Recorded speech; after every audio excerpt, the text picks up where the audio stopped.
Hello friends, अस्सलाम वालेकुम and welcome to my YouTube channel real facts and stories. दोस्तों, United Kingdom की royal family और ख़ास तौर पर क्वीन एलिज़ाबेथ बहुत पावरफुल हैं। आम हालात में क्वीन के पास ऐसी पावर्स होती हैं जिनके बारे में आम इंसान सोच भी नहीं सकता।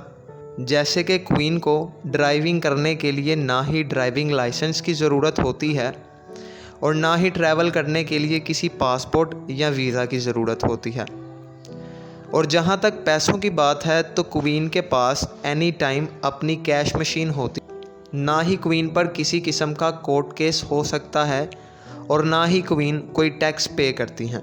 दोस्तों, ये सब थी क्वीन की कुछ पावर्स में से चंद पावर्स, लेकिन इसका हरगिज़ ये मतलब नहीं कि वह जो मर्ज़ी करें।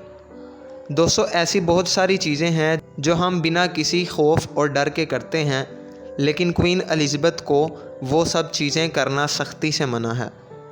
दोस्तों, क्वीन एलिज़ाबेथ यूनाइटेड किंगडम 2 के साथ साथ कनाडा, ऑस्ट्रेलिया, न्यूजीलैंड के अलावा मज़ीद 11 मुल्कों की सरबराह हैं। इस वजह से इनकी पावर्स भी बहुत ज़्यादा हैं, लेकिन जहां क्वीन होने के फ़ायदे हैं वहां बहुत सारे नुकसानात भी हैं। तो दोस्तों, आज हम कुछ ऐसी ही चीज़ें डिस्कस करेंगे जो क्वीन एलिज़ाबेथ को और रॉयल फैमिली को सख्ती से मना है, जो कि हर आम आदमी कर सकता है। लेकिन अगर आप इस चैनल पर न्यू हैं तो इसे अभी सब्सक्राइब कर लें ताकि आपको आने वाली न्यू इंटरेस्टिंग अपडेट्स मिलती रहें। नंबर 1, दोस्तों, शाही महल के अंदर चाहे कुछ भी हो, लेकिन पब्लिक में क्वीन को अपने हस्बैंड से 2 कदम आगे चलना पड़ता है। वो पब्लिक में अपने हस्बैंड प्रिंस फिलिप्स के साथ बिल्कुल नहीं चल सकती। प्रिंस फिलिप्स ने क्वीन के साथ 74 साल ज़िंदगी गुजारी, लेकिन हमेशा आपने क्वीन को उनसे 2 कदम आगे ही चलते देखा होगा। नंबर 2, दोस्तों, आम लोगों के लिए पार्टीज़ में जाना आम बात है और वहाँ अपने फ्रेंड्स के साथ फ्रैंक होना भी आम बात है, लेकिन क्वीन एलिज़ाबेथ को पार्टीज़ में लोगों के साथ फ्रैंक होना या खुल के बात करना सख्ती से मना है। क्वीन को पार्टी में अगर किसी से बात करना हो तो वो पहले अपने राइट वाले से बात कर सकती हैं, देन उसके बाद लेफ़्ट वाले आदमी से बात कर सकती हैं, और ये रॉयल फैमिली का बहुत ही सख्त रूल है। नंबर 3, दोस्तों, अगर क्वीन कोई पार्टी ऑर्गेनाइज़ करती है तो इसमें आने वाले मेहमान 13 से कम होंगे या 13 से ज़्यादा होंगे, लेकिन पूरे 13 मेहमान कभी नहीं बुलाए जाते।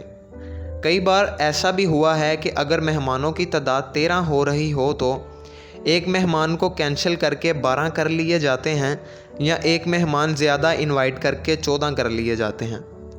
कुछ लोगों का मानना है कि शायद नंबर 13 मलका के लिए अनलकी है, इसलिए वो ऐसा करती हैं, लेकिन कुछ लोगों के मुताबिक ब्रिटिश मज़हब में नंबर 13 को अनलकी समझा जाता है, इसलिए ऐसा होता है। नंबर 4, दोस्तों, इस बात में कोई शक नहीं कि क्वीन एलिज़ाबेथ एक सेलिब्रिटी से कम नहीं, और आप ये बात भी जानते हैं कि अगर कोई सेलिब्रिटी पब्लिक में जाता है तो वह अपने चाहने वालों को ऑटोग्राफ भी दे सकता है, लेकिन क्वीन को ऑटोग्राफ देना बिल्कुल अलाउ नहीं है। वो किसी भी शख्स को ऑटोग्राफ नहीं दे सकती। क्वीन के साथ साथ रॉयल फैमिली का कोई भी मेंबर अपना ऑटोग्राफ नहीं दे सकता। ये रूल इसलिए बनाया गया है कि कोई क्वीन के फेक सिग्नेचर करके कोई फ्रॉड ना कर सके। दोस्तों, 1954 में क्वीन और इनके हस्बैंड प्रिंस फिलिप्स ने एक क्रिसमस कार्ड पर ऑटोग्राफ दिया था, जो कि 2020 में 4500 पाउंड में सेल हुआ था। नंबर 5, दोस्तों, आप सब ये तो जानते हैं कि हर मुल्क में हर शख्स, चाहे वो अमीर हो या गरीब, अपनी मर्ज़ी से किसी भी पॉलिटिकल पार्टी को वोट दे सकता है या अपनी राय दे सकता है, लेकिन क्वीन को सब पॉलिटिकल मैटर्स से दूर रहना पड़ता है। वो ना ही किसी पार्टी को वोट दे सकती है और ना ही वो किसी किस्म की पॉलिटिकल मशावरत कर सकती हैं। तो दोस्तों, ये थी आज की वीडियो। उम्मीद करता हूँ आप सबको वीडियो पसंद आई होगी। कमेंट सेक्शन में ज़रूर बताएं और वीडियो को ज़्यादा से ज़्यादा लाइक और शेयर करें।